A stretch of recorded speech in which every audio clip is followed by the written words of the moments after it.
There are not many things that make me more frustrated and more angry, actually, than the way my next guest has been treated. If you've got any connection or any belief in how the law should work and how processes should work in an environment where there's a hearing going on, where there's a council, where there's a board, you would think that they would at least treat you fairly. But as you'll hear, that's not how this has been done.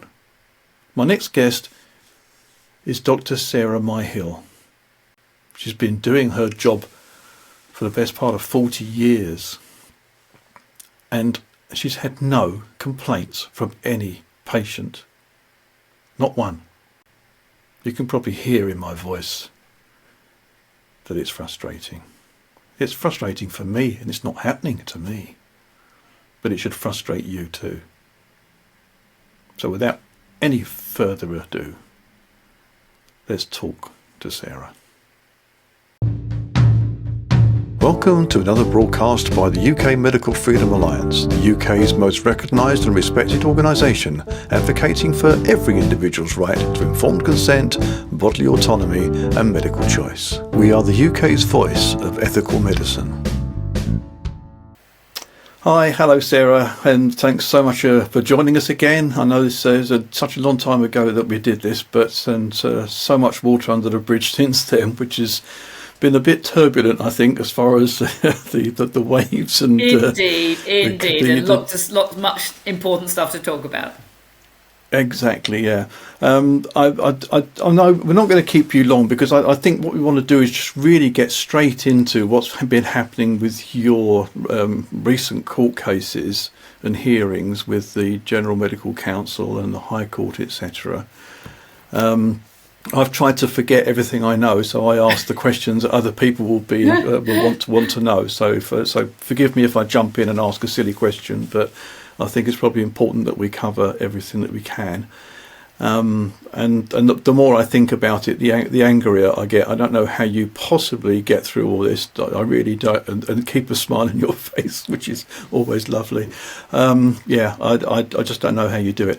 But anyway, perhaps we can go just a quick potted history of how you got to the beginning of July, wasn't it, with the High Court.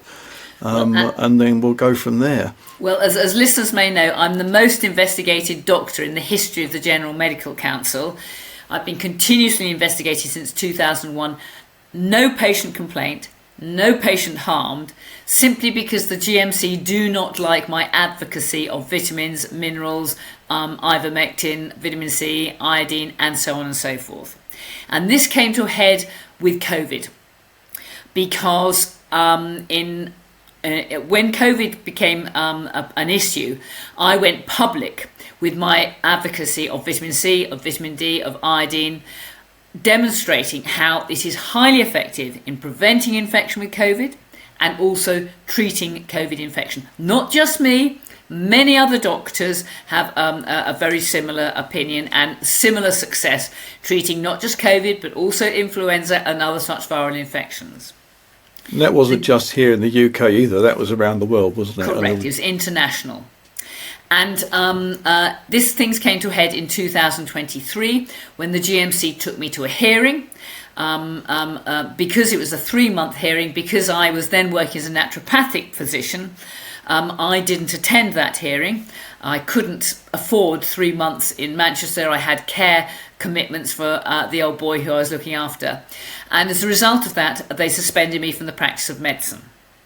So when they had a review hearing, which was November 2023, I attended that hearing.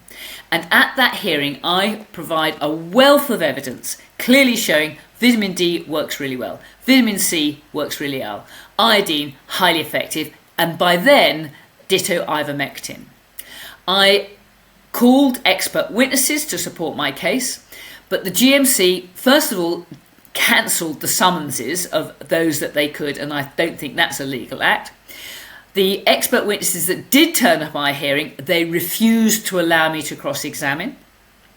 And the wealth of evidence that I'd supplied to the GMC, I discovered right at the end of the day, they hadn't read it.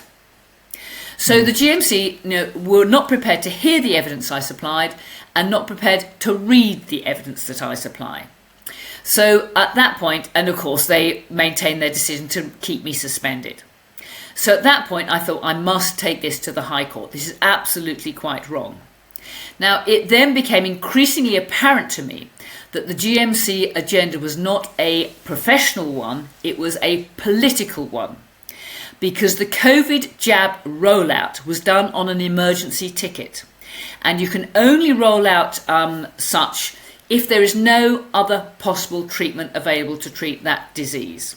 So the powers that be saw this as a way to get out of lockdown, whereas in fact we now know that if people had been properly advised with suitable dose of vitamin D, vitamin C, iodine, and then maybe using ivermectin to treat COVID, there would have been no COVID epidemic and no deaths from, or very few deaths from, and very few complications.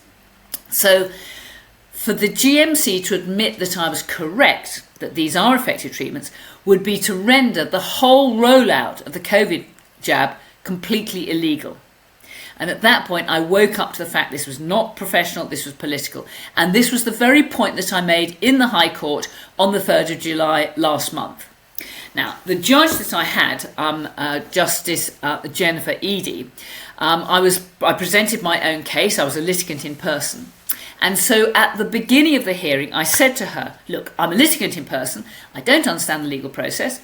I'm going to present my case, piece by piece. And I want you to advise me as we go along if I'm barking up the wrong tree, if what I'm saying is reasonable, if it's not evidence-based or whatever. Help me with this. I'm trying to make make the court's time efficient and get a clear result. And she said, no, I'm not going to do that. You can see this in my judgment at the end. So, okay.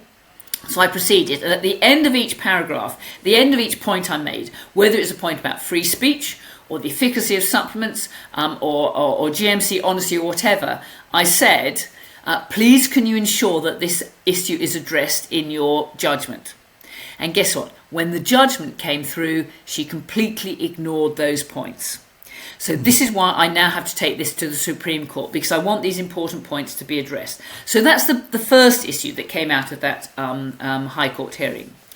And the second issue, which impacts on this first issue, is the business of honesty.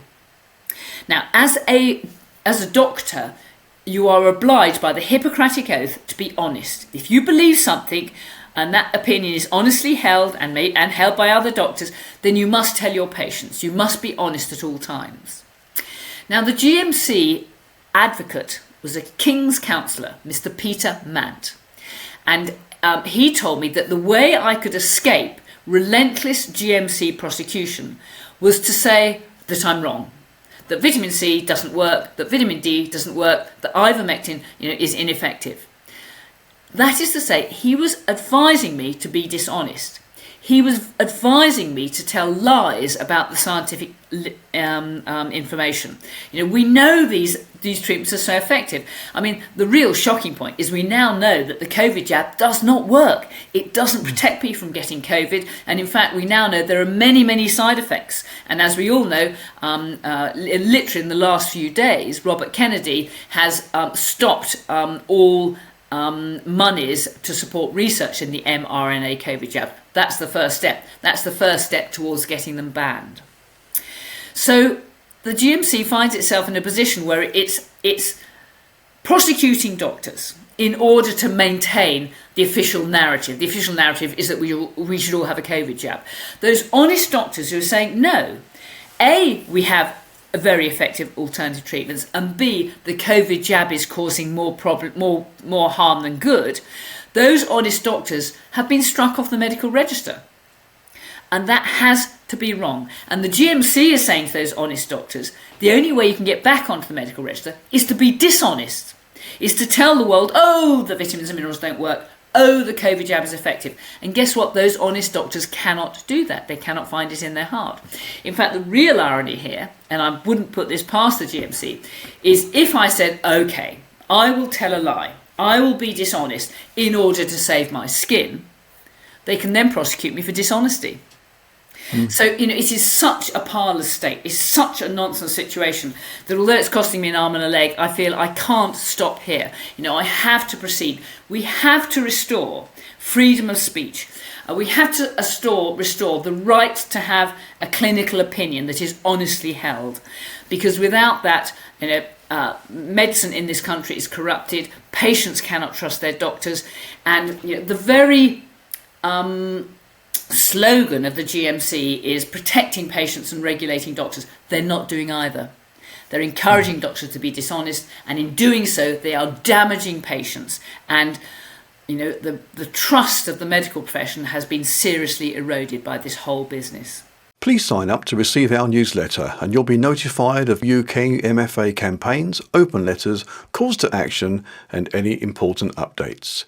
You can do this on our website at ukmedfreedom.org. That's ukmedfreedom.org.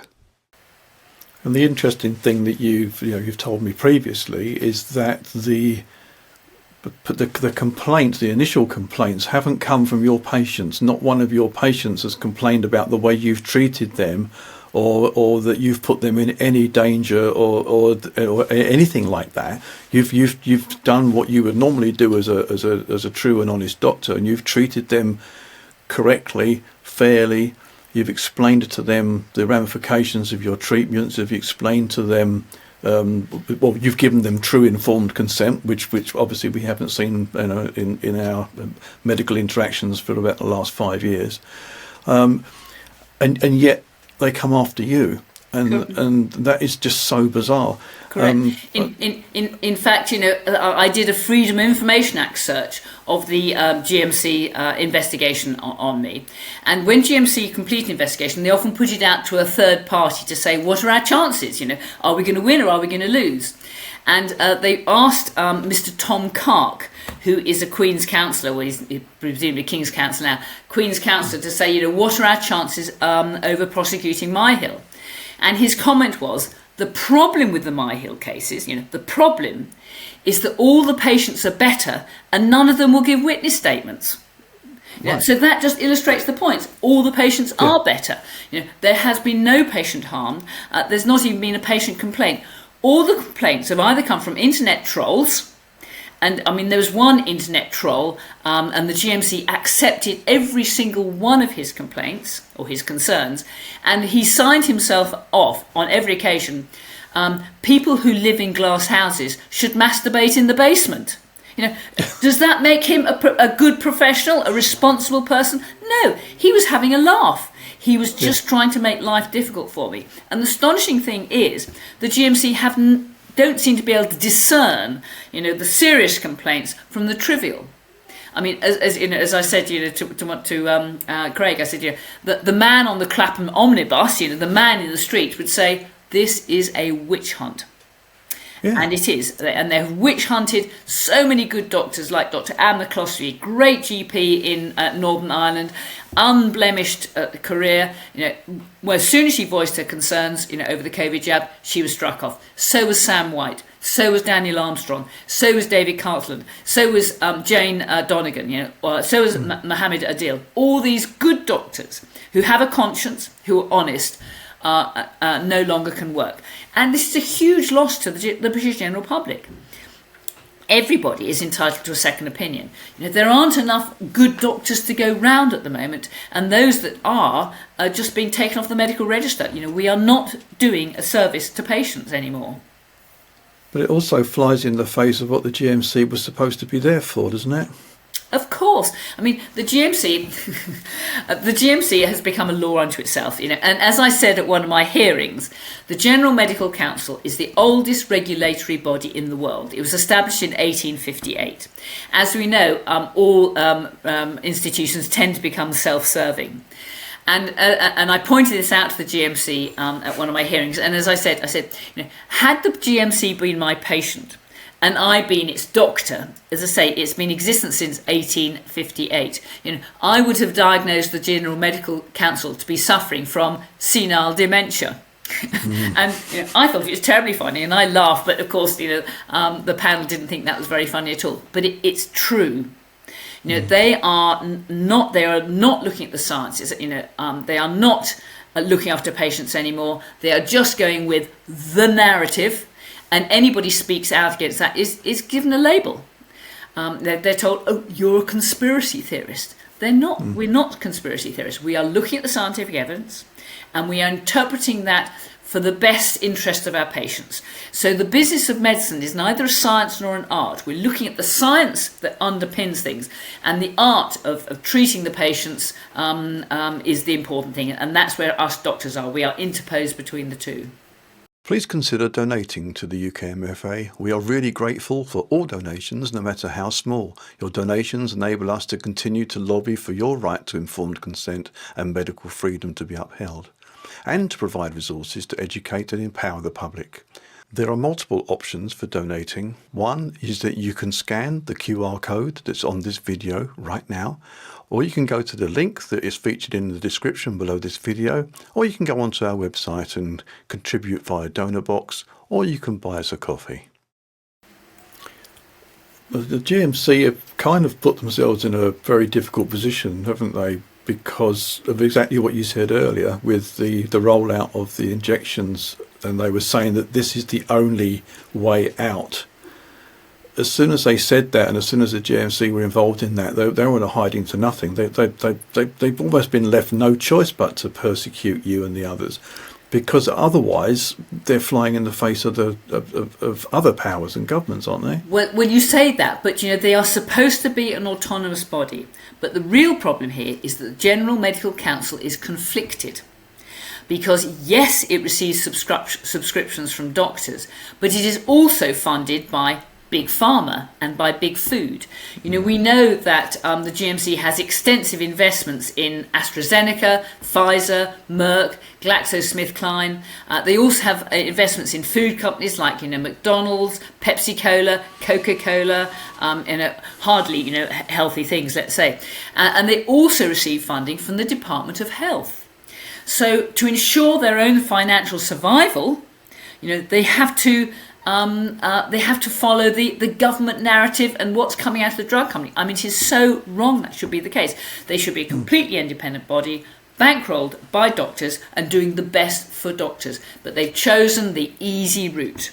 They've chosen the easy. It's the old story. Follow the money. Whenever you have a difficult question, follow the money. Look at this, like the MHRA, Medical Health Regulatory Authority. They are 83% funded by Big Pharma. And as the then chair of MHRA, June Rain, stated, we are no longer a regulator, we are an enabler. And the GMC has taken on that mantra. They are no longer regulating doctors, they are now enabling the rollout of these untested, untried and intrinsically unsafe jabs.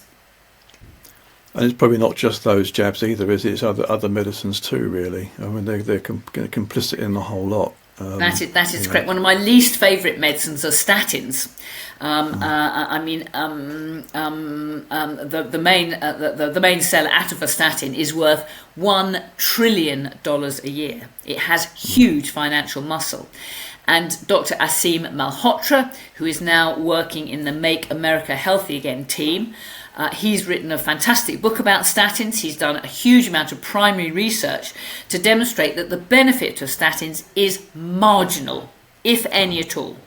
In fact, it's biologically plausible that they may be making some conditions considerably worse. It's my clinical experience, for example, that people with fatigue syndromes are almost invariably made worse by statins, but the benefits afforded to prevent heart disease, minimal, and it's very likely that they're a risk factor for dementia and for cancer. And he too has been investigated by the General Medical Council for his views on statins. So where does it stop? All drugs, okay, there is potential for good, but there's also potential for harm, and that is being ignored.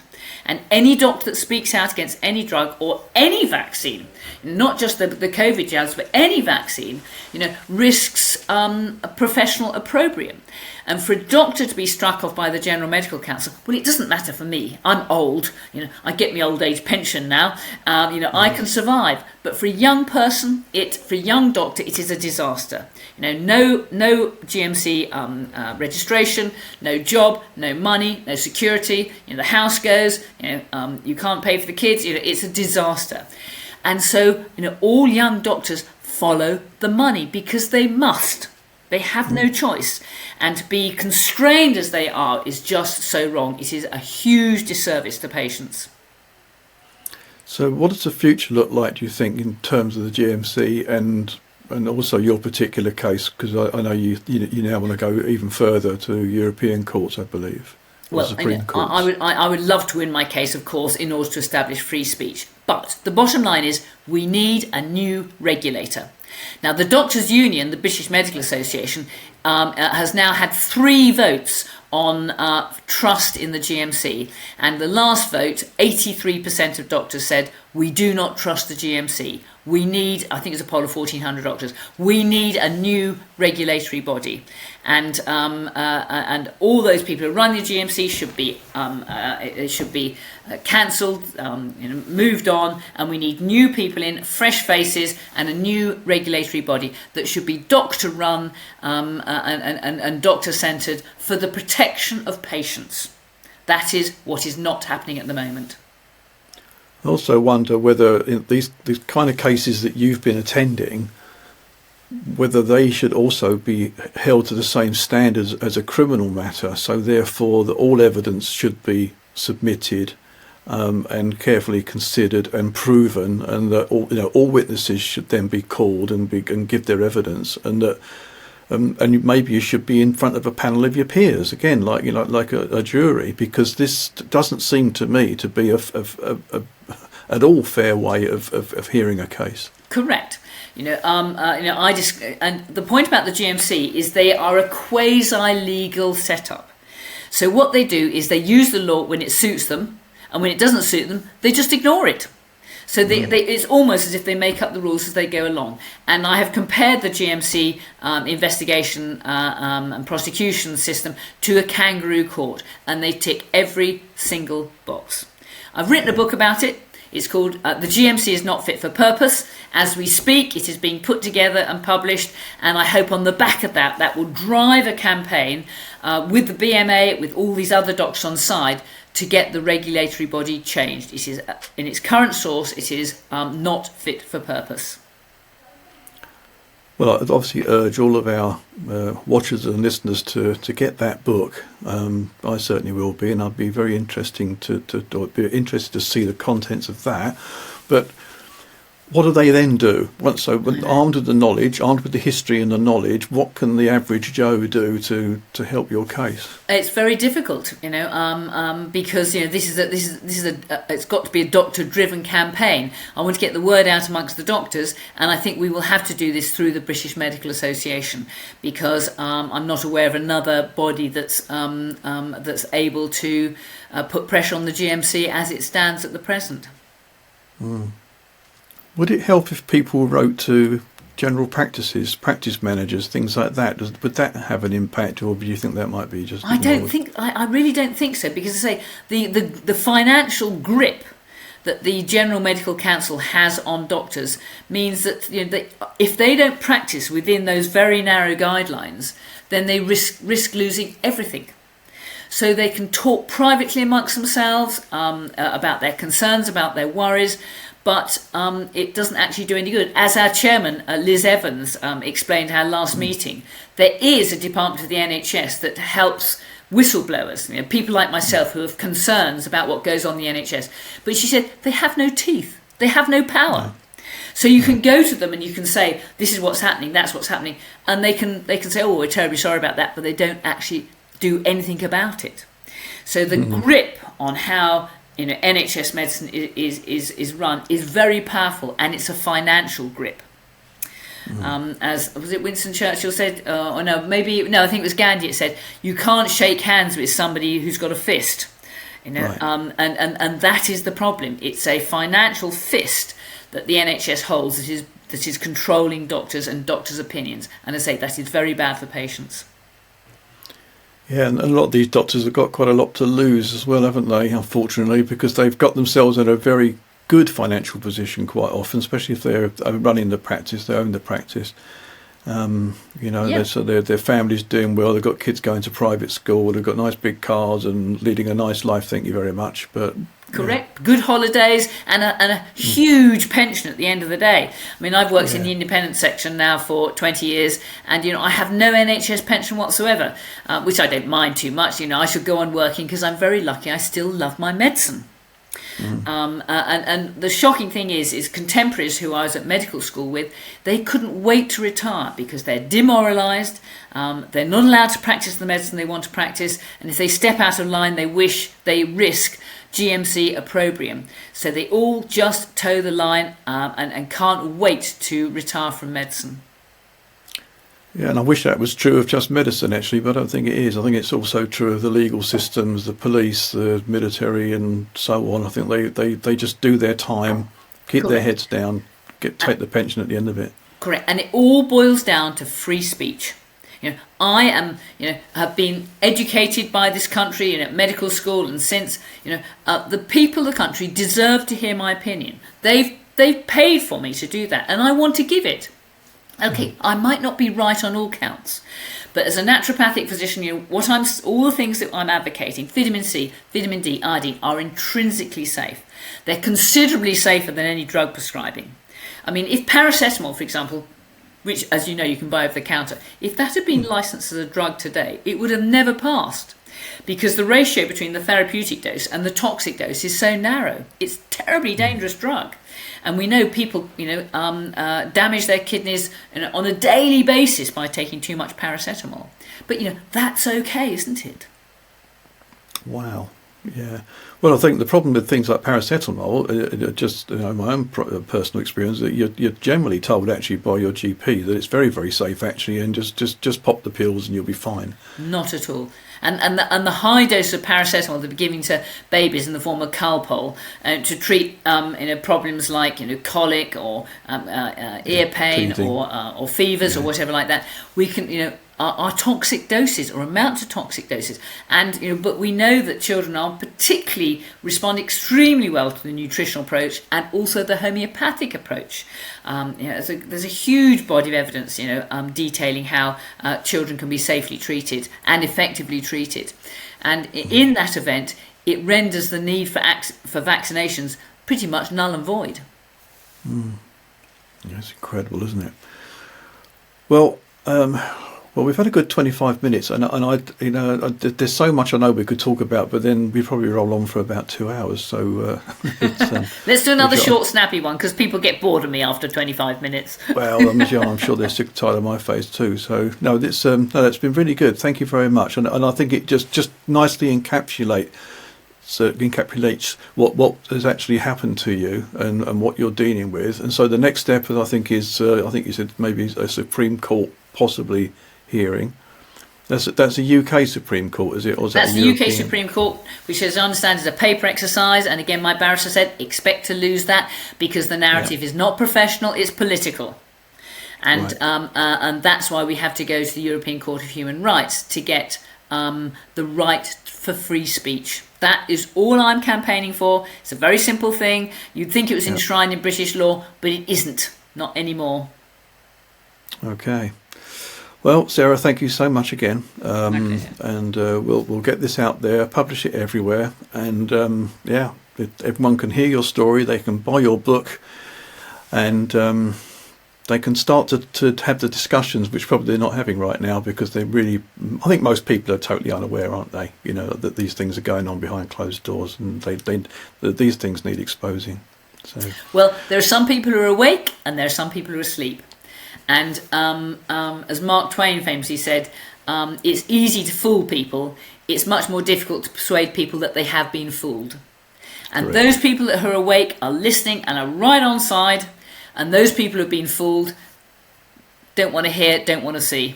And therein lies another problem. Well, it's a very hard thing for a human being to admit they're wrong, actually, in any circumstance, and that's what they have to do. With a bit of humility, and say, "Yeah, sorry, I got that one wrong." Yeah. Okay, bless your heart. Thank you so much, and we will speak again very soon. Can't wait, Ian. Thank you so much. All right, take care. See you soon.